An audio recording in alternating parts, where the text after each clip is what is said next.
Alright, y'all, it's Wisdom Keeper Wednesday, so I'm coming on to share some wisdom. Today I'm sharing from the Tao Oracle by Ma Deva Padma. Right now we're in Gene Key 19, Shadow of Codependency, Gift of Sensitivity, and City or Divine Expression of Sacrifice. According to the I Ching, this is hexagram approach. A couple of keywords is advancing, a warm reception, prosperous conditions, increased influence, hopefulness, lightening up, and arrival. So these are some of the themes that we may experience this week. And now I'm going to share from the 6 lines of the Tao, I Ching, the ways that this might show up in our lives. I'll give the overview of this idea of 19 and then the 6 lines, the changes. So here we go. When the last frost of winter has melted and the scent of spring is in the air, we can practically hear nature's sigh of relief. The pungent scent of earth in our nostrils quickens the spirit of joy in our own days, in our own hearts. As days grow longer and warm, the sleeping seeds underground into life. And the thrill of reawakening life is felt as keenly and in the city as in the countryside. The stripped down, no nonsense pace that people have adopted to navigate the cold pavement gives way to a burgeoning expansiveness of loose stride. Windows open to reveal bright colors in flower pots and smiles blossoming more readily on the faces of passerby. In town and country alike, the earliest days of spring are made sweeter by a long and patient wait. And nature has been patient too, through the months of silent hibernation, and then through the infinitely slow unfolding of life beneath the earth's surface as it prepares for its cyclic debut. When the time comes for Mother Nature to show her fresh green and new bud colors, the effect is intoxicating and uplifting. It's no wonder that spring is universally identified with young lovers, hopeful new beginnings, generosity, and happiness. In the unfolding affair of a human life, there will be many springs, and they are not just those defined by the calendar. The hexagram of approach points to such a climate of new life awakening, and the signs of transformation are visible everywhere. The opportunities that present themselves to you now are all in the direction of expansion, abundance, and growth. It might start with a new business opportunity, a flowering love affair, or simply a sense of well-being that spreads upward from your inner depths. But whatever the species of flower that emerges first at this time, it is, like its counterpart in nature, likely to herald an ever-growing abundance of flowers to follow. What must be remembered in times of approach is that the expansiveness of the moment cannot last forever, and the challenge is to actively support the new climate with your total energy and full attention. It might be tempting to just spread out the beach towel on the lawn, close your eyes, and bask in the warmth of the sun. But if you squander the good fortune that's coming your way on an extended holiday, you will have missed the chance to gather resources and build up reserves that could sustain you through harder times.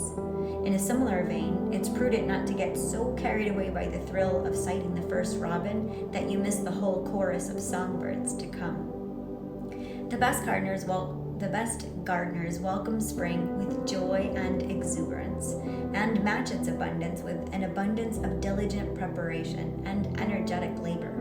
It's time to be a good gardener now, so that by the time autumn comes, the harvest will nourish and sustain you through the winter that will follow as surely as this spring has come. Bottom line, the changes. Number 1. Redoubling any efforts that you make with the intention of increasing the harmony in your relationships and supporting the work of others is a wise use of the present conditions. The opportunities that are coming your way right now flourish even more when they are supported by a strong and mutually supportive group. I like to think of the changes as like rungs on a ladder, that if you have this in your hologenetic profile, then you may identify with 1 or part 2 of these lines. If not, you may think of them as line 1 being the bottom line. We have to learn by ourselves. We have to make the first step.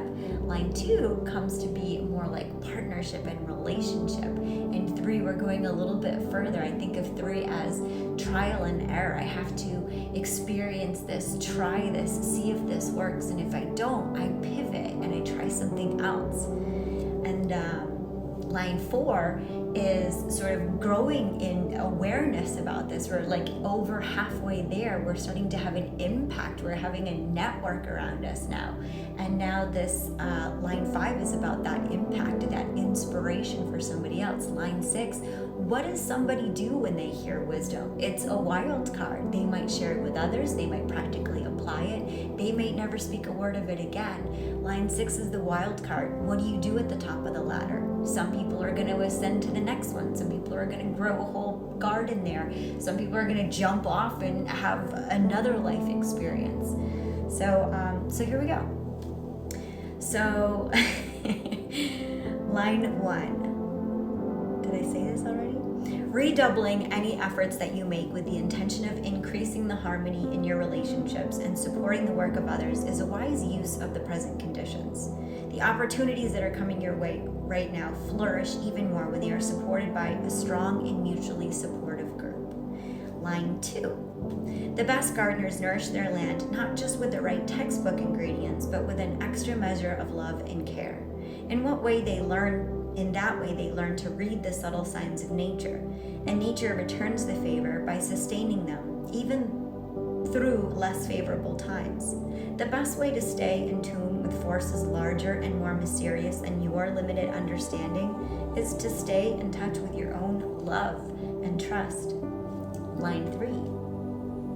Every farmer knows that if he neglects to hoe his fields, he will render useless all the work he has put into planting, as weeds take over and claim the nourishment and water that's needed for the crops to thrive.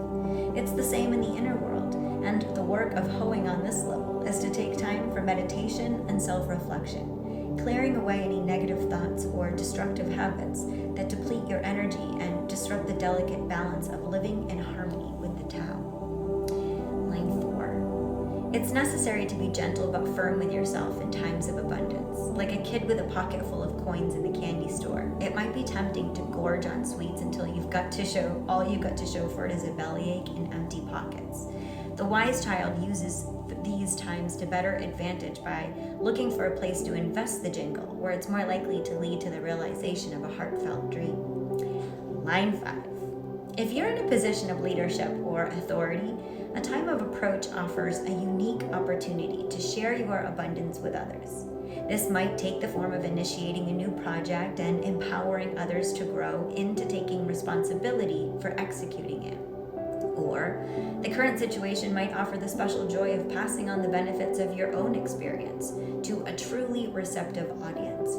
The unexpected bonus is that to share is always to make space for receiving even more. Top line, line 6. Tremendous resources are available in so many aspects of your life now. It's wise to consider all the possibilities and to devote your efforts and skills to manifesting the ones that inspire you so that everyone benefits. Your generosity of spirit will be your most valuable asset in these times. And the more you allow it free reign, paradoxically, the more grateful you will feel to all those who receive what you have to offer. Be a caregiver, not a caretaker. Caregive from a full cup, not caretake from an empty cup. Sometimes we need seasons off so that we can replenish ourselves, be with what is. And sometimes the medicine that we're experiencing is meant to be alchemized in community. Only you know what you are going to be going through and what you feel like calling in to be shared with others. Sending you so much love this week that you honor this gift of sensitivity for the magic that it is.